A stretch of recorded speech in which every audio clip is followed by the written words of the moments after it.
Good evening. I really appreciate you all joining us tonight. My name's Rob Thron. I have the good fortune of serving as the Dean of the Williams School and a close colleague of Professor Morel.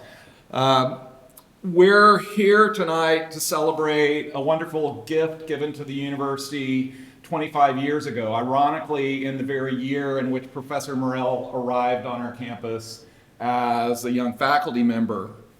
But also to celebrate his work. He's now the primary beneficiary of that gift, which puts him in a position to work with students in a variety of manners to continue the important work that he's doing.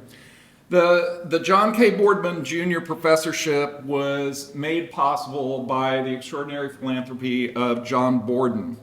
John was a member of the class of 51, undergraduate, member of the law class, get this, of 2006. I am guessing that if his parents paid for his undergrad education, they probably did not pay the tuition for his law school enrollment. But that's a pretty remarkable insight into who he was. He made this gift, create this professorship in 1999. And he made it to honor former W&L President John Wilson and his wife Ann on the occasion of the 250th anniversary of W&L's founding.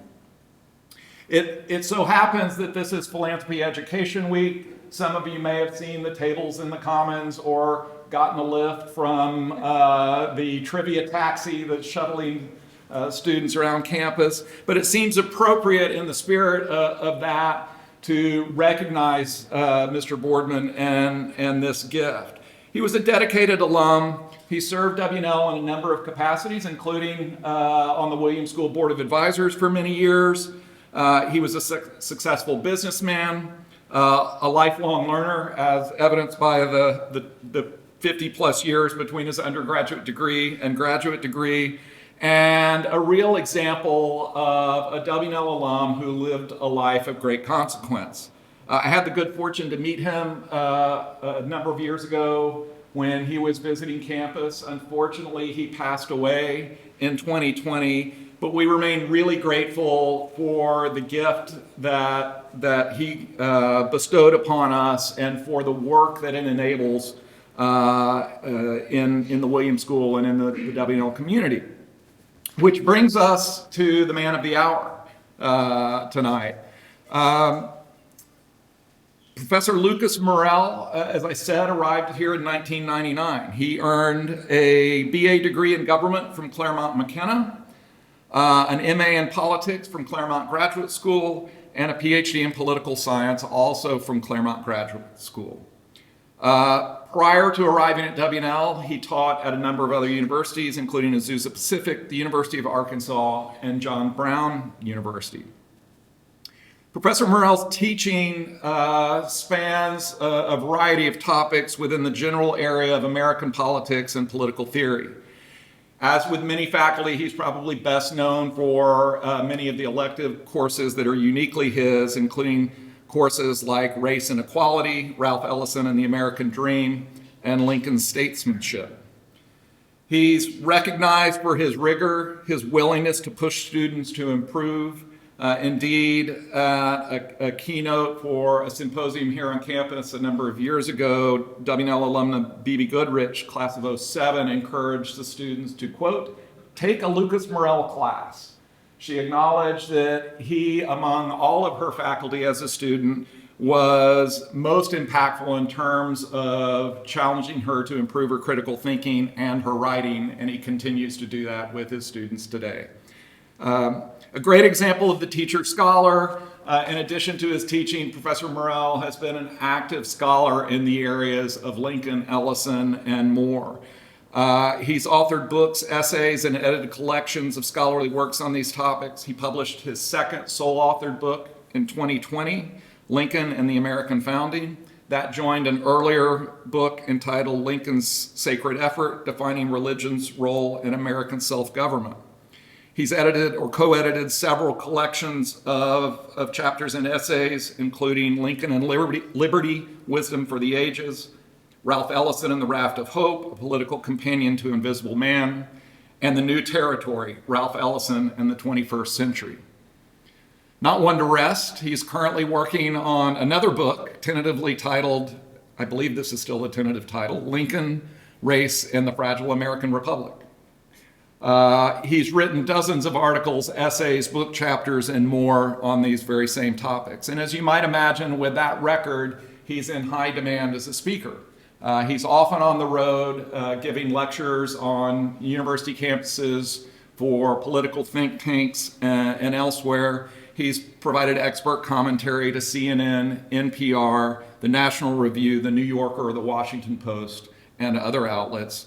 In addition to all of the service work he does on campus, including serving as department head for the politics department and seems to be on just about every interdisciplinary program faculty search that comes around.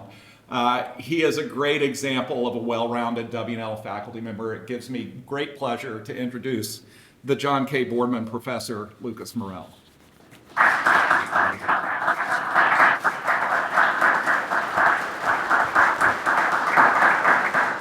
Good afternoon. Thank you for that generous introduction, Rob, the family of John K. Boardman, of course, for their support of Washington and Lee University, endowing this professorship at the Williams School. The previous holder, William Connolly, was the reason I became aware of a tenure-track position in politics in 1999. Bill, I didn't know Bill at the time, but through a mutual friend of ours, Jack Pitney, who was a professor at Claremont McKenna College, where I was an undergrad, he let Bill know that I had been out of grad school for a few years and, to see if he wants to move away from his current position, which was in Arkansas, which we love. It's now my 25th year here at W&L, and as I tell people everywhere else, the grass is definitely greener on this side. We faculty are really good at complaining about things, but keep talking to your colleagues elsewhere. The grass is greener here. I'd also like to thank my wife, Cherie, who's in the back there, with two of our four kids, my son Ellison, I wonder who he's named after, and my youngest daughter, Natalie. So love you guys. Thanks that you made it on time, even though I told you it was at 5:30. All right, let's get that out of the way. Thanks for turning out for this lecture. I mean, I brought in 1999 Lincoln to the land of Lee, and it just heartens me every day that I get paid to do that. I'm going to talk about the 1860 election, Lincoln, and the future of slavery in America. And I know some of you are thinking, we know Lincoln won the election of 1860 and had something to do with the emancipation of slaves. Surely you're going to tell us something more than that. The good news is yes, but why this topic? From Nicole Hannah-Jones to Donald Trump, we have people who are hitting Lincoln left, right, and center, and so I am duty-bound to shore up Lincoln's reputation wherever I go. So what I'd like to do this afternoon is to explain why certain things that we take for granted, constitutional self-government, for example, and even the abolition of slavery, these things would have taken a markedly different course if the American people did not choose Abraham Lincoln to guide the ship of state in 1860. As was mentioned earlier, my most recent book, which is now not hard to remember, it was COVID year when it came out, which is why there are no reviews of it anywhere. It was in 2020. Lincoln and the American Founding. I think that the key to Lincoln's statesmanship, the most important thing that that drove Lincoln in terms of his political thought and his practice, I believe he learned from the leading men and especially the leading ideas of the American Revolution and our constitutional formation. As I like to sum it up, if they had bumper stickers for the horse and buggy back in Lincoln's day, his would have said, "I heart the American Founding." But the idea of getting right with the founders was not unique to Lincoln. In fact, the two main alternatives, there were three, but the two main alternatives to the Republican Party in that pivotal election of 1860 and the ensuing secession winter, they both appealed to the American founders to justify their respective policies. So Northern Democrats nominated Lincoln's longtime rival, Illinois Senator Stephen Arnold Douglas. Douglas argued that our revolutionary fathers were unconcerned, indifferent regarding the future of slavery in America. Douglas claimed that the founders endorsed what he called popular sovereignty, and this meant that local white populations got to choose whether to permit or to ban slavery. He touted this as a form of, his word, diversity. As he declared in his first formal debate with Lincoln in 1858, our fathers intended that our institutions should differ. And he added, the great men of that day made this government divided into free and slave states, left each state perfectly free to do as it pleased on the subject of slavery. So that's Northern Democrats, led by Stephen Douglas, the most important politician of the 1850s in the United States. Southern Democrats did not trust local popular sovereignty to preserve their interest in enslaving black people. It would not guarantee white citizens the protection of what they considered property if they moved from a slave state to a federal territory. The Supreme Court had declared in the infamous Dred Scott decision of 1857 that the Fifth Amendment's Due Process Clause affirmed a federal right to property in slaves. But Stephen Douglas had to admit that a territorial legislature, through what he called unfriendly legislation, they could choose to keep slavery out. So Southern Democrats nominated somebody else. They didn't support Douglas in 1860. They nominated the sitting Vice President John C. Breckinridge of Kentucky. They wanted him to, quote, defend the rights and equality of the states. That fall, in his only formal campaign speech, Breckinridge declared that his foot was planted on the rock of the Constitution, and he maintained that the common territories of the Union were open to the common settlement from all the states. The first plank of the Southern Democratic platform declared that, quote, all citizens of the United States have an equal right to settle with their property in the territory without their rights, either of person or property, being destroyed or impaired by congressional or territorial legislation. Drawing from the Dred Scott opinion of Chief Justice Roger Brooke Taney, Breckinridge claimed that, quote, between slave property and other property, no distinction exists, end quote. Therefore, Congress has, as he put it, the power coupled with the duty of guarding and protecting the owner in his rights in federal territory. In a speech designed to get Stephen Douglas to withdraw from the presidential race, Breckinridge, of course, didn't forget Lincoln. He said Lincoln represents the most obnoxious principles at issue in this canvass, principles he claimed were clearly unconstitutional because they flouted the court's decision in Dred Scott, which guaranteed a federal right to property in the territories. So with Lincoln's election, Southern Democrats eventually tried to secede, or withdraw from the United States, and they drew language from the Declaration of Independence to justify their attempt to form an independent Southern nation. They even modeled their Confederate Constitution after the United States Constitution with, of course, a few key changes.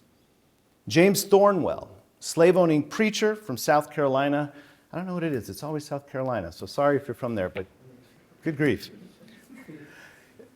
James Thornwell insisted that secessionists were, quote, upholding the great principles which our fathers bequeathed, and the very liberty for which Washington bled and which the heroes of the Revolution achieved. And so, as I see it, the election of 1860 was essentially a referendum on whose interpretation of the American founding was correct.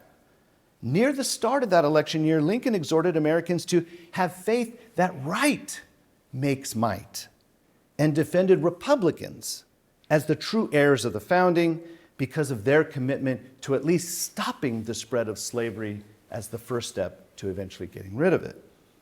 Lincoln believed that during his contentious times, looking back to the founding could actually help Americans move forward.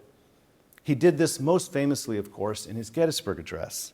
That speech begins at the nation's beginning.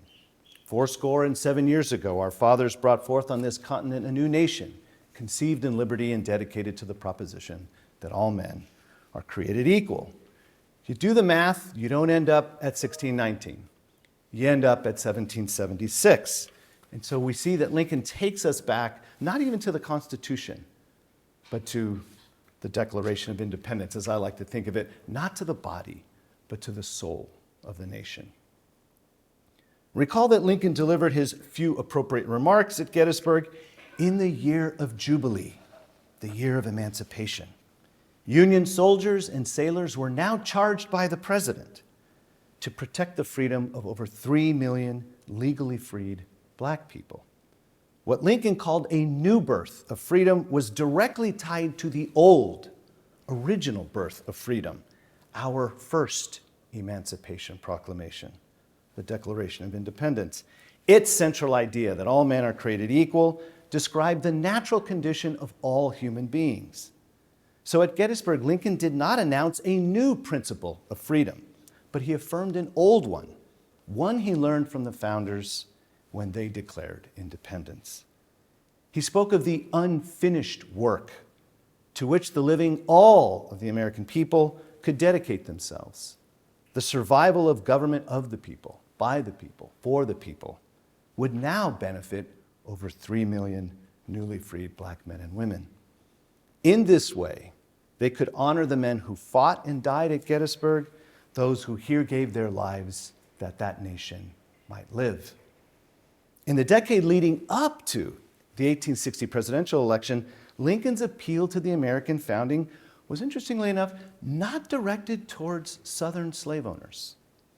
They had long rejected the view that slavery was a necessary evil. Lincoln's main concern was that white Northerners would be tempted by Senator Douglas's version of popular sovereignty, tempted because it was neutral on the slave question. Douglas believed that whites at the local level, whether in the states or the federal territories, that they had the right to decide, without interference from Congress, this question. In other words, whether slavery would expand or diminish in the United States under popular sovereignty would be determined not by a majority of the American people, but by a very small majority of those who decided to settle out west. In reference to the enslavement of black people in those territories, Stephen Douglas said, "I don't care whether it be voted up or down." He didn't think his position as a U.S. senator should have any influence, let alone any authority, over whether slavery was permitted in those territories. This indicated to Lincoln that the greatest obstacle to stopping the spread of slavery in the United States was Douglas persuading white Northerners to join him in not caring about the plight of black people in the territories. As Lincoln put it, they tell us that the desire of the people of a territory is either to vote slavery out or in, as they please. The question arises, slavery, freedom. Caring nothing about it, they let it come in. And that is the end of it. It is the surest way of nationalizing the institution, just as certain, but more dangerous because more insidious. But it is leading us there just as certainly and as surely as Jeff Davis himself would have us go. What made Douglas's popular sovereignty policy so insidious was that for slavery to become national, no politician north of the Mason-Dixon line had to argue in favor of it. Simply get white Americans in the free states not to care if the enslavement of black people became legal out west. Once slavery was accepted as a constitutional right in the territories, it would soon become legal in the free states, regardless of what their laws or constitution said. So Lincoln warned that Douglas's version of popular sovereignty, coupled with the 1857 Dred Scott ruling, would set this policy in motion in the not-too-distant future.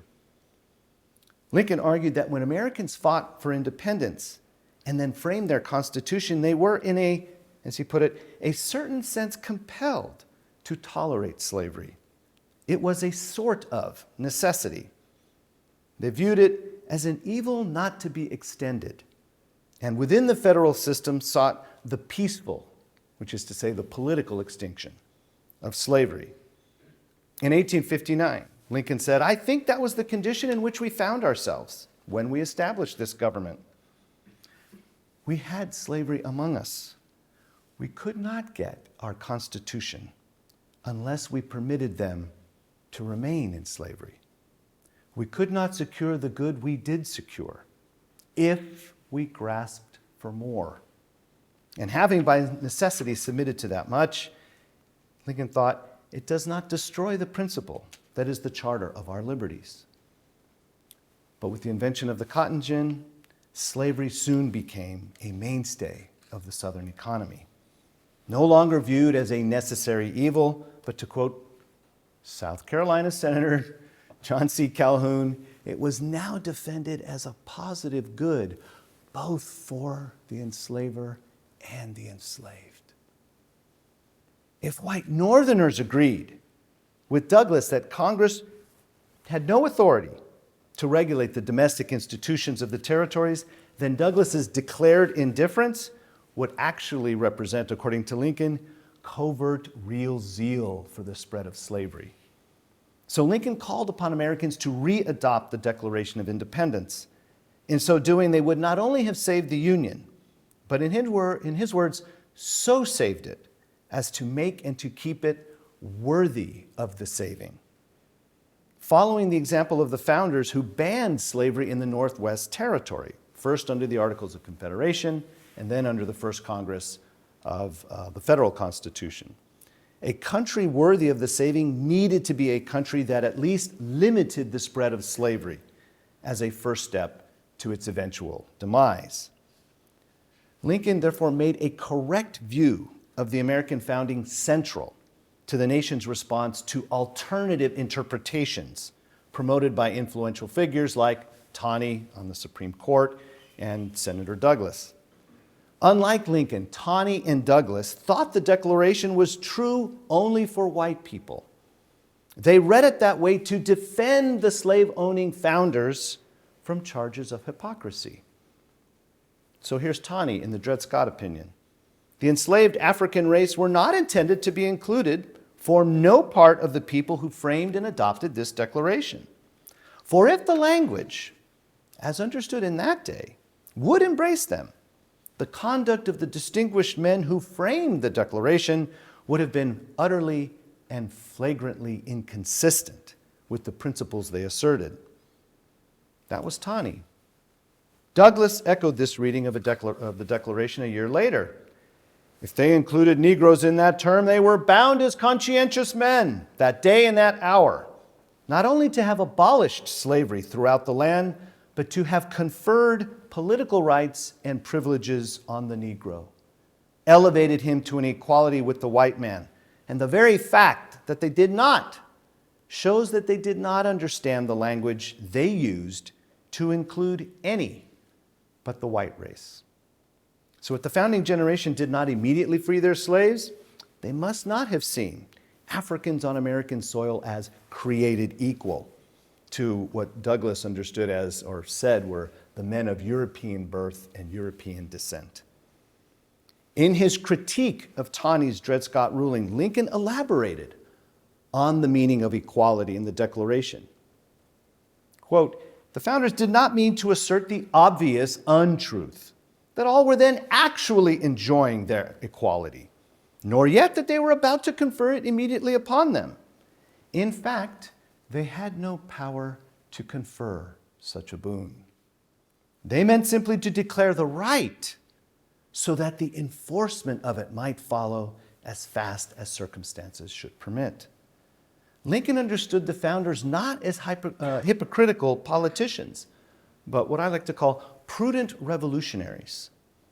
They recognized that in addition to long-standing prejudice, to be sure, and economic self-interest, circumstances like a war with Great Britain and what they feared would be a potential war between the races would prevent the immediate protection of the rights of all members of their society. Furthermore, Lincoln pointed out that the founders' inaction regarding enslaved black people in their midst was no different than the founders' inaction toward white citizens in America. He pointed out that they did not at once or ever afterwards actually place all white people on an equality with each other. They meant to set up a maxim for free society, which could be familiar to all, revered by all, constantly looked to, constantly labored for, and thereby constantly spreading and deepening its influence and augmenting the happiness of life for all people of all colors everywhere. Put simply, at the time of the founding, Americans did not believe they could both free themselves and free their slaves without jeopardizing their political independence and their united form of government.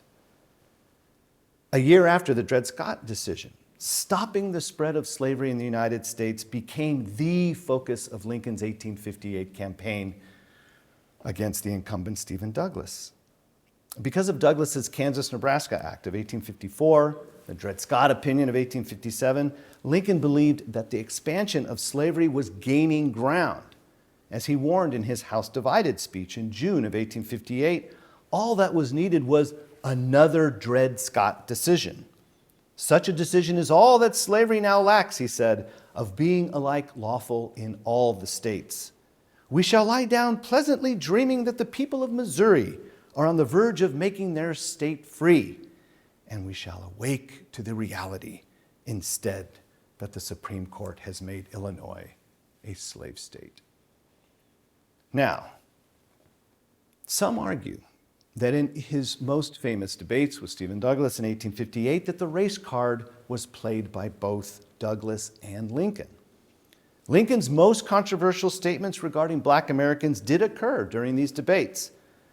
But if Lincoln played the race card, we'll see that Douglas dealt the whole deck. Douglas used race not only to affirm white supremacy without qualification, but also to reinforce it. Douglas constantly accused Lincoln of promoting racial equality. This charge gave Lincoln tremendous difficulty in persuading old-line Whigs to vote for him. They had no sympathy for the few blacks then living in Illinois or anywhere else. In Illinois, white supremacy was the rule, not the exception. This social context would shape how Lincoln and Douglas appealed to the Illinois citizenry in 1858. Illinois was a free state with some abolitionists, but the few blacks that resided in that state possessed very few civil rights and no political rights. The 1848 Constitution allowed only white males to vote and to serve in the state militia. Illinois statutes barred blacks from serving on juries and offering testimony against whites in court. And in 1853, the state legislature even banned the immigration of black people into that state. This is patently unconstitutional according to the federal Constitution. They did it anyway, and other states and territories, including Oregon, did the same. And so Douglas routinely exploited this racial animus by calling Lincoln's party the Black Republican Party or the Abolition Party. Lincoln responded by tying the future security of the rights of white people to the present insecurity of the rights of black people. Yes, he appealed to the self-interest of bigoted white Illinoisans, but in a way, I believe, that showed them the true basis of their rights. In this way, he hoped that white prejudice would yield to the claims of their common humanity with all human beings without reference to color.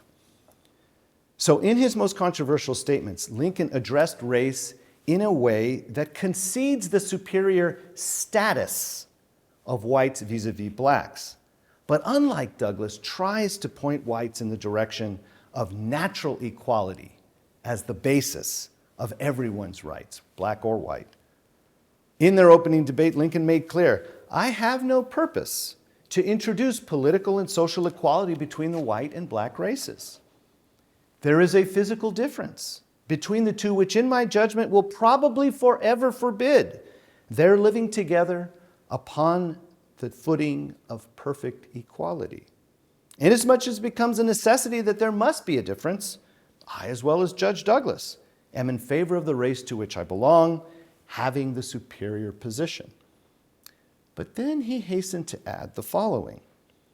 Notwithstanding all this, there is no reason in the world why the Negro is not entitled to all the natural rights enumerated in the Declaration, the right of life, liberty, and the pursuit of happiness. I hold that he is as much entitled to these as the white man. I agree with Judge Douglas that he is not my equal in many respects, certainly not in color, perhaps not in moral or intellectual endowments, but in the right to eat the bread without leave of anybody else which his own hand earns. He is my equal, the equal of Judge Douglas and the equal of every living man. Now, this clearly sounds poorly to our modern ears, but I believe they bear close scrutiny as well as a comparison with what Douglas said on the subject. Look at all of Lincoln's qualifiers. Probably forever forbid, living together on the footing of perfect equality, inasmuch as it becomes a necessity, perhaps not equal in intellectual and moral endowments. Why so hesitant? Why is he so careful with his language, given what you'll see is Douglas's categorical white supremacy? But to get right to the point, Lincoln says there's a physical difference between blacks and whites, but he never elaborates on what that difference is. Douglas interprets this to mean that Lincoln says blacks are an inferior race before certain audiences, but then preaches, quote, his favorite doctrine of Negro equality, end quote, when it suits him somewhere else in Illinois. But Lincoln points out the newspapers are covering the debates with verbatim accounts of their speeches. So Illinoisans everywhere can read what the candidates say, regardless of the location of the debate. Nevertheless, in all of Lincoln's speeches and writings, Lincoln never says blacks are naturally inferior to whites. He never says that. At most, he acknowledges the difference in color, which of course says nothing about inferior or superior, just different. In fact, Lincoln himself in 1848 described himself as a long black fellow. And in 1859, he said he possessed a dark complexion. He does use the phrase superior position as applying to whites, but only after saying if it becomes a necessity that there must be a difference. Does there have to be a necessity? By appealing to the Declaration's principles, Lincoln shows that there is little reason for the difference in color to dictate the politics of Illinois, not to mention the United States. However, given that Lincoln cannot wish away the pervasive and long-standing color bigotry of white Illinoisans, what I think he is attempting to do is trying to build a bridge between their current attitudes towards blacks and where he thinks they need to be in order for their own rights to be secure in a republic. This means that for the time being, he is content to have members of the race to which he belongs in the superior political position. As he said in 1854, a universal feeling, whether well or ill-founded, cannot be safely disregarded. So there's this political reality that cannot be ignored when we evaluate what Lincoln said about race and when he said it. He must be read in light of the main policy about which he is attempting to form a consensus in the mid to late 1850s, and that's preventing the expansion of black slavery into the federal territories.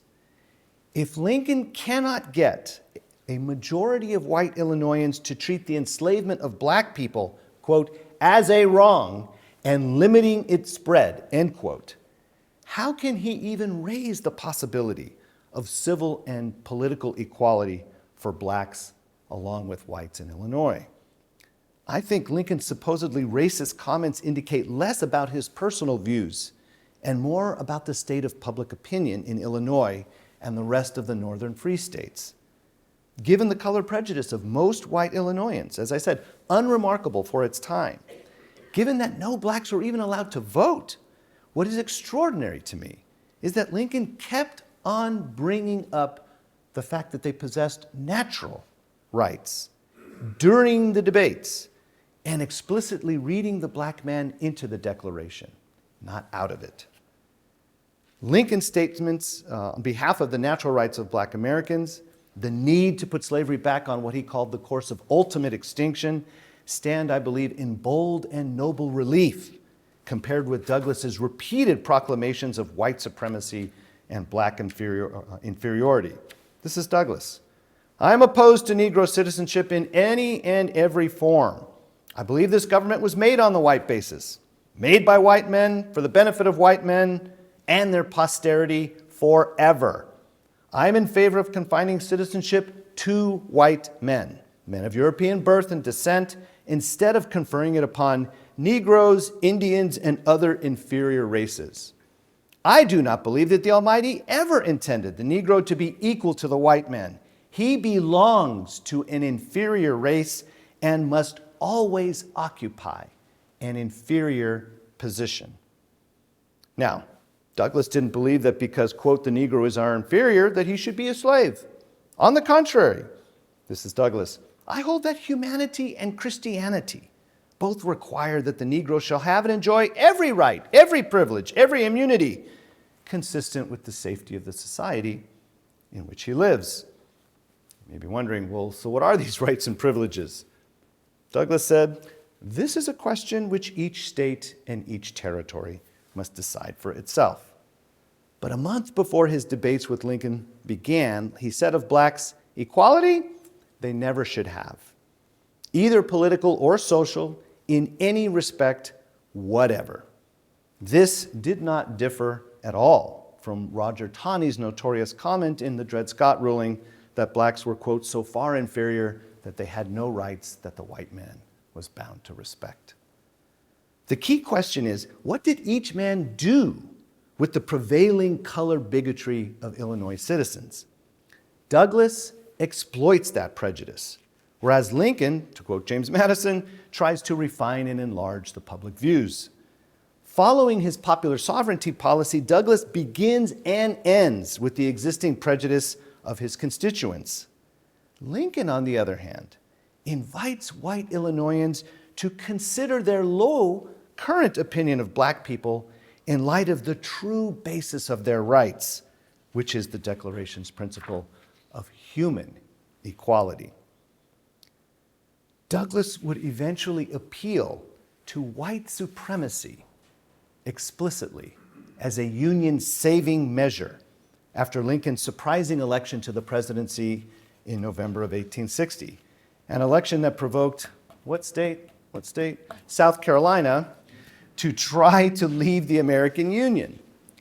To his credit, Douglas remained a staunch Unionist, but he thought the way to keep slaveholding states from following South Carolina out of the Union was by writing the color line directly into the Constitution. So on December 24th, 1860, a few days after South Carolina announced their secession, Douglas introduced two constitutional amendments, what would have been our 13th and 14th Amendments. This is what his proposed 14th Amendment said. First line, the elective franchise and the right to hold office, whether federal, state, territorial, or municipal, shall not be exercised by persons of the African race in whole or in part. The contrast between his 14th Amendment and the one that passed during Reconstruction, which guaranteed the equal protection of the laws, could not be more striking.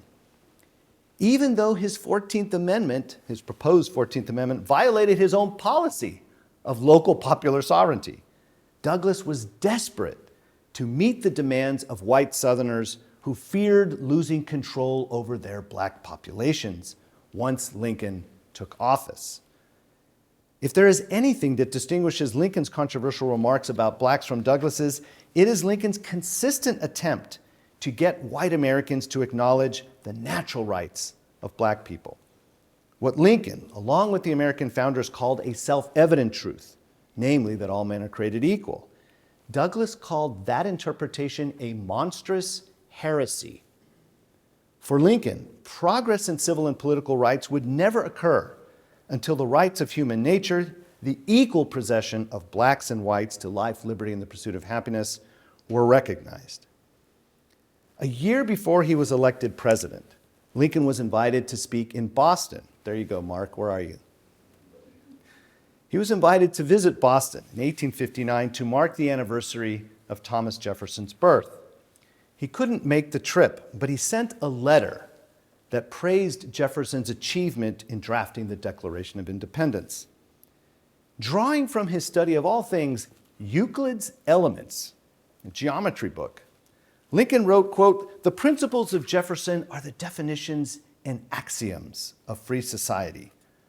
But Lincoln acknowledged that even self-evident truths can be denied and evaded, as was the case when he wrote that letter in 1859, which raises the question, if the Declaration is open to different interpretations, why did Lincoln still think that looking back to Jefferson, to the spirit of '76, was the best way to recover a national consensus about the future of slavery in America? By focusing on equality, Lincoln forced Americans to think clearly about the actual basis of their rights, to find their footing in anything short of their common humanity, whether it be race, ethnicity, religion, nation of origin. White Americans would be turning self-government into mere majority rule, crude majoritarianism, where the rights of the individual depend on the mere will of a numerical majority. So Lincoln believed a correct understanding of equality was the key barrier against tyranny. Our defense, he declared, is in the preservation of the spirit which prizes liberty as the heritage of all men in all lands. If rights were possessed by all human beings, then no political majority could rightfully deny the natural rights of any member of society, and that included black people. And so he insisted, and this is still in this same letter, this is a world of compensations. He who would be no slave must consent to have no slave.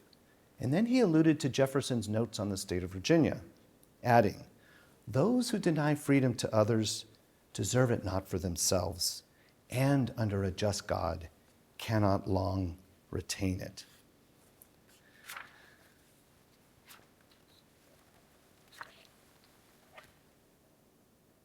I see Lincoln's campaign for president in 1860 as essentially a culmination of his efforts since 1854 to teach the American people the true basis of their rights, the constitutional path to the eventual abolition of slavery. His speeches as a citizen and president, as well as actions that preserved the Union of American states and emancipated slaves, were the main reason that white supremacy did not become what we call today a systemic part of American self-government. As a student of the American founding, Lincoln became its greatest defender, not merely because he fought and fought successfully to preserve the American Union, but also because he explained in words yet to be surpassed why America was worthy of the saving. In doing so, Lincoln taught us the true principles of constitutional self-government, and I believe he can still help us find common ground for promoting a common future as a free and united people. Thank you.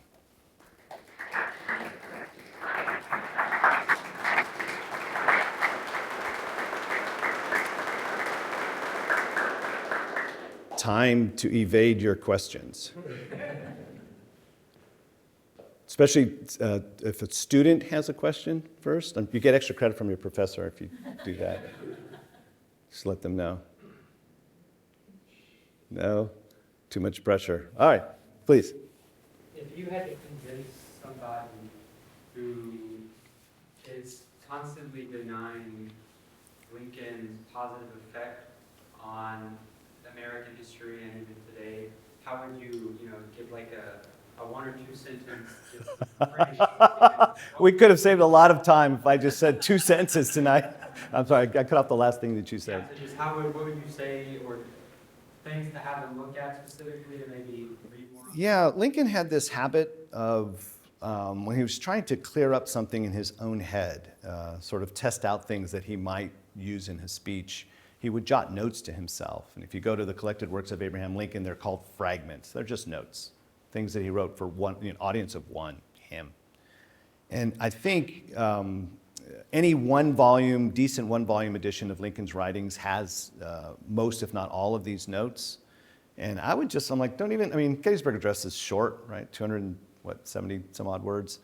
So they could go there. But I think with these notes, you see Lincoln boiling down the issue to its essence. And the vast majority of these notes are dealing with what? The pressing political issue of the time, which is what's going to happen with slavery in this country. Okay? And so one of these notes, in fact, was kept by his wife after his death, Martha Washington, Mary Todd Lincoln. She was, as you know, some people know, she was committed to a sanitarium by her firstborn son, Robert Lincoln. And the two lawyers that got her out, she gave them this note that Lincoln wrote to himself. As a way of expressing thanks. And it's what I consider to be Lincoln's political golden rule. He says, as I would not be a slave, so I would not be a master. I assign that, along with a few other things by Lincoln, in my statesmanship course. And I ask the students, what does this mean? What does he mean, as I would not be a slave? I say, think through for yourself why you wouldn't want to be a slave. And they have no problem answering that one. And then I throw out the other one. So, any of you think you could be a good master? And sometimes there's a pause. That's the problem. Lincoln says, if you can say that first part without hesitation, you should be able to affirm the second part as well. That was the problem, right? And I don't think this was done in a more masterful way than Harriet Beecher Stowe's novel, Uncle Tom's Cabin, or Life Among the Lowly, where she actually depicts an attempt to make slavery a good thing. And she shows in that novel that even that person trying to make slavery a good thing for the enslaved is forced, push come to shove, whose interest is that person serving? Not the enslaved. And so whether you look at that novel or go back to Lincoln, I think Lincoln had a way, and amazingly enough, drawing in part from his study of this geometry book when he was in Congress between 1847 and 1849. The standard geometry book was the first 6 books of Euclid's Elements, and that was a book that put him through his paces mentally. A guy who didn't have more than like 12 months of formal schooling in his life. But mastering Euclid, it got him to think with a certain logic and precision, and he figured out, good grief, even Spielberg, Kushner, the guy who wrote the screenplay to Lincoln, even Spielberg and Kushner included a reference to Euclid in that movie. Hollywood giving deference to Euclid? Bizarre. But they did it to show how well Lincoln was able to get to the kernel of the meaning of America and the meaning of equality. Essentially, if equality wasn't true of all people, it could not be true of anyone. That the only alternative to that statement, as I would not be a slave, so I would not be a master, for that very reason. Right? The only alternative to that is tyranny, whether of one, few, or many. It's the rights of the minority being dictated by the majority, numerical might dictating what's right. And so I just trust people with Lincoln. I'm asked all the time when I give talks on Lincoln, oh, what's the best biography, blah, blah, blah. And I always say, don't start with the biography. Find a 1-volume edition of Lincoln and just let your eyes go anywhere. I want you to learn Lincoln in an unvarnished way. I think the logic of his arguments are so crystal clear. As an orator, he was actually kind of annoying to listen to at the beginning. For the first few minutes, he's, contemporaneous accounts say he would wave his arm around, big flappy arms, and he had this high, that Daniel Day-Lewis rendition, which was awesome, won him a 3rd Academy Award and all that. But I think even Daniel Day-Lewis figured out, if I actually talked the way people said Lincoln talked, even I would not be believable.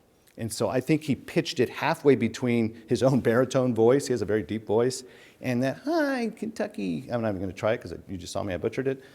He had a high nasal Kentucky twang that you kind of had to get used to after a few minutes. But what everybody said was, once you got used to that, if you just heard what he was saying, and especially if you read it, I mean, the arguments were irrefragable. So I would just turn to Lincoln. I mean, that's why I enjoy so much teaching this class, Lincoln Statesmanship. And as I tell them at the beginning, Lincoln Statesmanship, it's pretty clear where the professor stands on the guy. But what makes the class, I think, engaging for the students is I try to make it a fair fight. And so I wish I got more of the haters. There are no people. Raise your hand if you're kind of meh on Lincoln. I think most people really like him or hate him. I wish I got more of the haters in my class, because I would show them, look, you tell me, what should I read to explain to me what the seceders were up to? What should I read to explain why they rebelled? Why don't we start with the ordinances of secession? Why don't we start with the things they were actually saying to themselves, what they were actually saying to Virginia when Virginia voted against secession the first time, right? To persuade Virginia to come in. I try to make that class a fair fight by reading all the alternatives to what Lincoln was presenting to Illinois citizens and then eventually to the American people. And in that contest, I think, I mean, it's like, pointing someone to a sunset. It either works or it doesn't. You can't say, please enjoy that. All I'm trying to do is get people to get them pointed in the right direction. And so with Lincoln, it's just read Lincoln. Read Lincoln, and then come back, and then I can recommend a few biographies. That better not be the second question. In the back. I'll see you there. Thanks, Tanner, for switching with all the pressure of the first question. It's prime the pump. So, Kermit Roosevelt was on campus 6 weeks ago. I missed it. I have his book. I'm like 2.5 chapters into it. It's a short book, but I'm just got into it. Please. Yeah, so not to spoil anything, but, his radical thesis. I hear he kept saying he was radical, so go ahead. Also, I think his radical thesis admits that Lincoln tries to take ownership of the Declaration. He concludes that the Declaration was, and I quote from the speech, on the side of the Confederacy, right? And so part of his reading of the Declaration, if I'm remembering correctly, has to do with being under locking social contract theory. Right. Words, all men are created equal, occurs in the state of nature, not in the government, and so it doesn't mean what we, as according to our standard story, thinks it means. Do you think that the Declaration should be read that way, right? The traditional way. Right. Or do you think that Lincoln is not kind of appropriating it for his own means, or do you think that he's just honestly telling us how the Declaration is supposed to be? There's no question. I mean, Lincoln's a politician, so there's no question he's appropriating it. He's not acting like a documentarian on it. He is appropriating it, but he actually thinks that's what the founders thought they were doing. And so, for example, when Madison's notes were published after his death, abolitionists and pro-slavery folks were diving into the notes for material to show that the Constitution's pro-slavery. No, it's pro-abolition, pro-freedom. Lincoln's reading that. Lincoln's reading volumes on Jefferson's letters, Jefferson's notes, the ones that are available, Jefferson's speeches. He's reading the notes of the convention. And his sense of it is that this Lockean understanding of the state of nature, and they didn't just get it from Locke, they got it from Cato's letters, they got it from Algernon Sidney, Pufendorf in terms of the law of nations, Jus Gentium, those sorts of things. So if you just steep yourself in the writings of the founders, which I assume Professor Roosevelt did, as I say, I think the only conclusion you can draw is that they actually believe that the grounds of their own rights are on this very Lockean Enlightenment basis. However, they're also wrestling with the fact that they have no plans in the near future to rid themselves of slavery. That's clear. There's a more important priority on the front burner, and that priority, as I made reference to in my speech, that priority was getting away from England and maintaining the unity of the states. If we don't have political union, we don't have freedom. But to get political union, what did we have to do? We had to make compromises. And the fundamental compromise we made was with this pre-existing antecedent thing, this institution called slavery. So what Lincoln does is he grabs as much evidence as he can to show that the founders, even though they weren't going to get rid of it right away, intended to get rid of it. And in fact, what you see frequently is expectations that it's going to go away without disruption. That is, today it's going to go away peacefully. So why hasten its demise from their perspective? And so the only territory, for example, that was owned at the time by several of the states was what we now refer to as the Northwest Territory. And the famous 6th article of the Northwest Territory banned slavery from that territory. Well, why do you ban slavery from that territory? Because that's where future states are going to come from. And what didn't they want in those future states? They didn't want slavery there. Even southern states voted for that. Okay? So Lincoln takes that signature piece of legislation, passed under the Articles of Confederation Congress, and then repassed under the first Congress of the Constitution that was ratified in 1788. Lincoln takes that piece of evidence and says, Douglas is just historically wrong here. Douglas and Douglas actually did his homework too, but Douglas is lying to you when he says they were indifferent, they didn't care, they just let the locals decide what to do. It's true they let the locals decide what to do, except in those territories. And Douglas doesn't have an answer for that. There you had an act by, if you will, the central government that says, this domestic institution, you don't get. Okay? Douglas can't say that popular sovereignty had to triumph there. It didn't. And so I think that the evidence is on Lincoln's side with regards to his understanding of what the founders' intention was, his understanding of the principles of the Declaration. I don't remember in his book, but did Professor Roosevelt or somebody bring up the famous deleted paragraph from the Declaration of Independence? How does he deal with Jefferson saying in the very first line of this paragraph where Jefferson in the first draft of the Declaration is condemning the slave trade? Not slavery categorically, but the slave trade. The first line, he says, sacred rights of life and liberty. Who is he talking about in that sentence? The enslaved African. Right? Jefferson, the so-called deist, is claiming that the enslaved African on American soil, brought through horrific Middle Passage, possesses rights of life and liberty that are sacred. My definition of sacred is what? Not before any of you guys, but before the Creator. Jefferson says that about these folks who were kidnapped, torn from their original homes and countries, and brought over to America, those that survived. What does Roosevelt do with that? How is that not a reflection of a Lockean understanding of human beings in this pre-political state, as it were? Why do they have sacred rights of life and liberty? Yeah, and I could go on in this particular paragraph where it's pretty clear the reason why the slave trade is wrong is because slavery's wrong. And the reason why slavery is wrong is because all men are created equal. I mean, I think that argument is manifest that Jefferson is making there. So I don't know what Roosevelt does with that, how that shapes the traditional story he wants to reject and to create an alternative one that begins, was it with the ratification of the 14th Amendment? Something to that effect? Yes? So, I think the previous question and Professor Roosevelt. So, if Lincoln truly believed that the founders' intentions and ideas included in the Declaration of Independence was that all men are created equal, how does he address the fact that many of the founders themselves were slave owners? Yeah. And also, does he say about 3/5 compromise included in the first draft?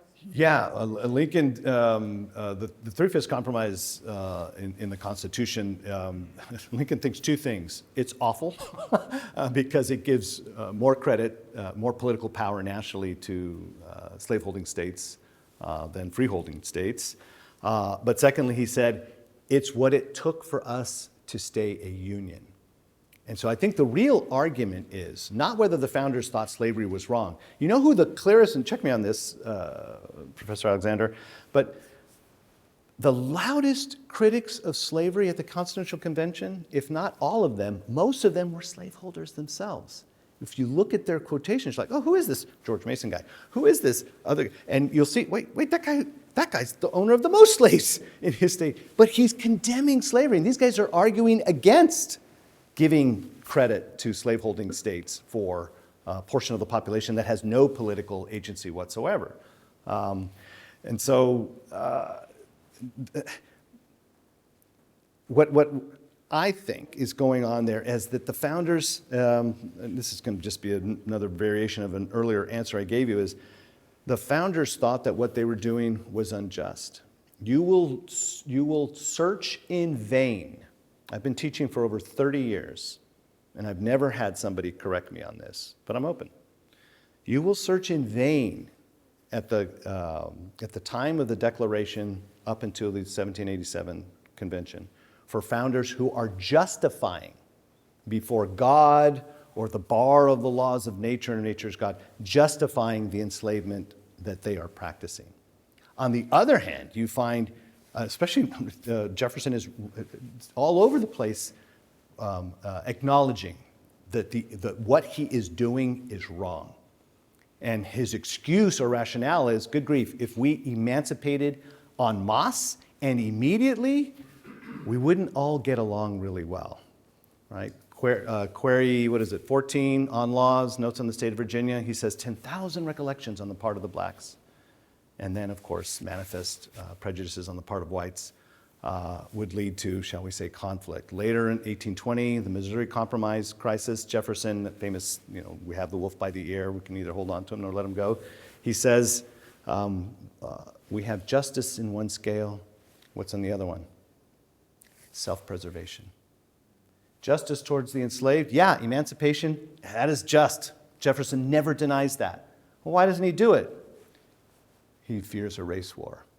Right? By that time, we had Toussaint Louverture and the Haitian Revolution.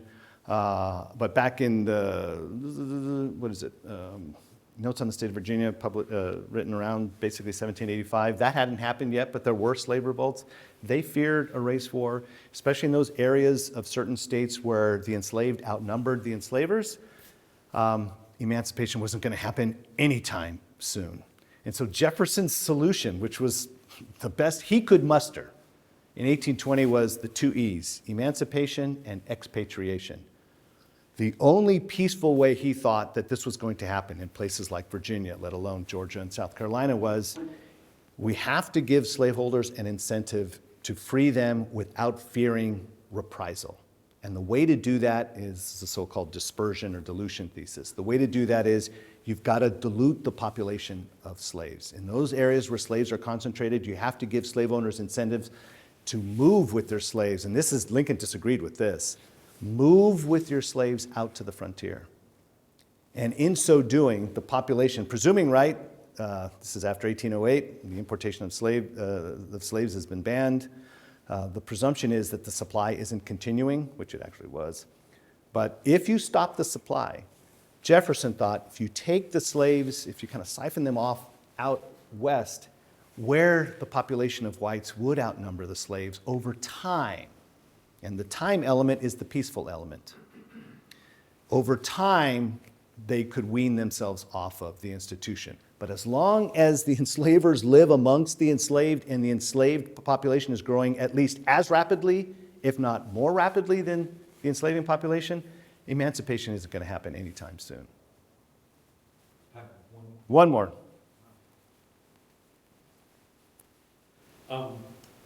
Thanks, Lucas. Any of my students here, this is all on the quiz. But, That's why I'm giving very detailed answers.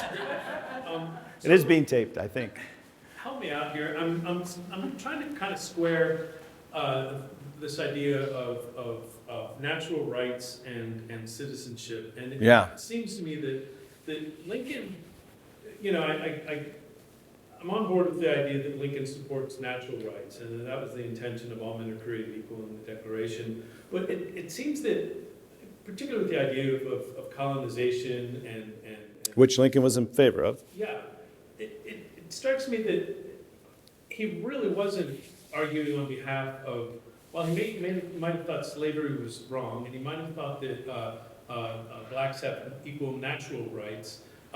He wasn't in favor of black citizenship per se, until 1862, 1863, Do you sort of agree with that characterization, and what happened with Lincoln's thinking? I mean, two separate questions, but the first one is, like, he doesn't seem to recognize black citizenship as a right, even though he's acknowledging. It's not politically feasible. It is a dead on arrival.